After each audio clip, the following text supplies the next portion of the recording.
Ya, oke. Kita kembali dengan pelajaran desain grafis percetakan. Ya, kita akan masuk ke dalam bab baru, ya, yaitu tentang gambar, bentuk, dan perspektif. Ya. Nah, untuk bab ini kita akan bahas dulu tentang gambar bentuk itu apa. Ya. Nah, di sini kita jelaskan dulu gambar bentuk. Ya, menggambar bentuk adalah cara menggambar, ya, cara menggambar dengan meniru objek dan mengutamakan kemiripan rupa, ya.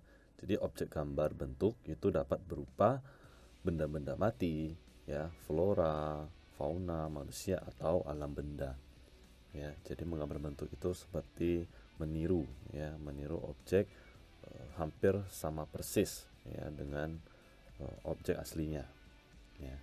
Kemudian objek-objek yang dapat digambar, ya, gambar bentuknya itu adalah bisa benda mati, bisa flora, ya, bisa tanaman, bisa fauna atau hewan, kemudian manusia atau alam benda, ya. Nah, macam-macam bentuk, ya. Yang pertama adalah bentuk kubistis, ya. Untuk macam-macam bentuk ini sebenarnya kita sudah pernah pelajari di pelajaran teknik animasi 3 dimensi, ya. Cuma kita akan coba bahas saja sedikit, ya. Nah, kemudian bentuk-bentuk kubistis ini di sini pengertiannya adalah bentuk-bentuk yang menyerupai kubus atau benda yang bentuknya dasarnya kubus, ya. Kubus atau kotak.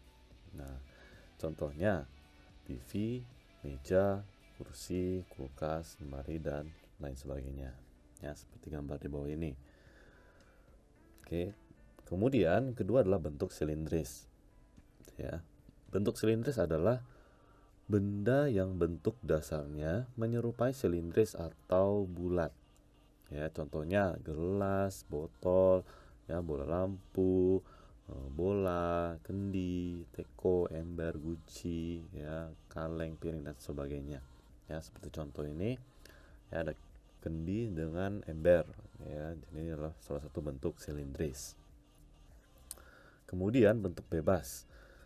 Ya, bentuk bebas adalah benda yang bentuknya tidak beraturan atau yang tidak termasuk kubistis dan silindris, ya. Jadi selain bentuk kubistis atau silindris itu dia masuk ke dalam bentuk bebas, ya. Contohnya itu kain, buah-buahan, bunga, dan busana, ya.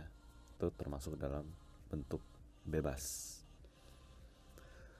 Nah, media menggambar bentuk, ya. Jadi ada beberapa media, ya, untuk melakukan yang namanya menggambar bentuk, ya. Nah, yang pertama adalah media kering, ya. Peralatan ini digunakan pada bidang gambar dengan media warna dalam keadaan kering, ya. Praktek penggunaan, ya. Jadi cara penggunaannya itu digoreskan langsung pada permukaan bidang gambar, ya. Nah, adapun peralatan yang digunakan dalam media kering, ya, sebagai berikut. Yang pertama adalah pensil, ya. Pensil tahu, ya. Nah, alat tulis yang sangat penting untuk membuat sketsa gambar, ya, atau objek. Nah, untuk merancang sebuah gambar bentuk itu dapat digunakan pensil keras, ya, atau hard, misalnya yang HB. Nah, coretan khas pensil HB itu tidak terlalu terang, ya. Jadi sehingga sangat cocok untuk merancang sketsa awal, ya. Jadi untuk membuat sketsa awal itu biasanya menggunakan pensil jenis HB, ya. Nah, jadi sebelum tahap penyempurnaan gambar atau finishing, ya, itu lebih cocok menggunakan pensil HB. Nah, tahap berikutnya yaitu menggunakan pensil lunak, ya, atau pensil pada umumnya, ya, yang berjenis 2B, 3B, 4B, 5B hingga 6B, ya. Pensil jenis B ini memiliki sifat lunak, ya, dan hasilnya pekat. Jadi cocok untuk teknik blok, arsir atau dusel, ya. Jadi nanti saya akan kasih lihat gambar teknik blok, arsir, dusel itu seperti apa, ya. Kalau tadi itu peralatannya pensil, ya. Nah, berikutnya adalah krayon, ya. Nah, memiliki sifat yang padat dan lunak, ya. Jadi cocok itu untuk membuat gambar blok dan gradasi, ya. Gradasi itu warna yang memiliki kesan semburan gitu ya, semburan warna. Nah, kemudian peralatan berikutnya adalah spidol, ya, terdiri atas beragam pilihan warna, ya, sesuai untuk menggambar dengan teknik arsir atau blok. Kemudian adalah namanya peralatan konte, ya, merupakan jenis pensil, ya, dari bahan lunak berwarna hitam pekat. Nah, biasanya konte ini sering digunakan untuk membuat gambar gradasi atau benda-benda bertekstur halus, ya, itu menggunakan konte, ya. Nah, kemudian ada yang namanya drawing pen, ya, ini alat menggambar yang sering digunakan untuk teknik arsir dan blok, ya. Nah, kalau tadi itu media kering, ya, dan peralatannya, berikutnya adalah media basah, ya.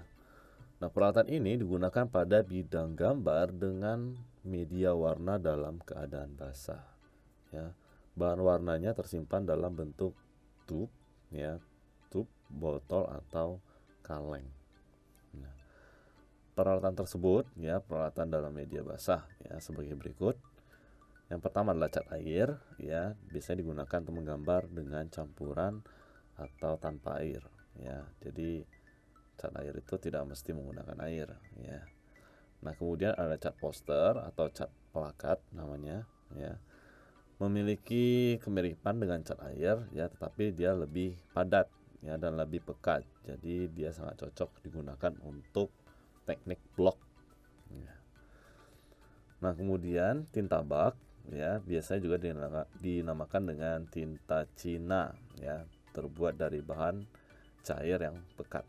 Nah, ini cocok digunakan untuk menggambar teknik blok atau siluet, ya, siluet atau bayangan, ya. Nah, kemudian ada cat minyak, ya, atau akrilik. Nah, ini digunakan untuk menggambar dengan menggunakan bidang gambar berupa kain, ya. Nah, kemudian ada peralatan ekolin, ya, terbuat dari bahan cair, ya, dengan berbagai warna. Nah, biasanya ini sangat cocok digunakan untuk teknik blok, arsir atau gradasi warna, ya. Nah, untuk gambarnya ini seperti ini, teknik linear, kemudian teknik blok, ya, kemudian ada teknik arsir, ya. Kemudian ini teknik Dussel, ya. Kemudian di sini ada teknik pointillis, kemudian ada teknik akuarel. Ini akan saya jelaskan lagi di pertemuan berikutnya, ya. Oke. Nah, sampai jumpa, ya, untuk materi selanjutnya di pertemuan berikutnya. Oke. Sekian dan terima kasih.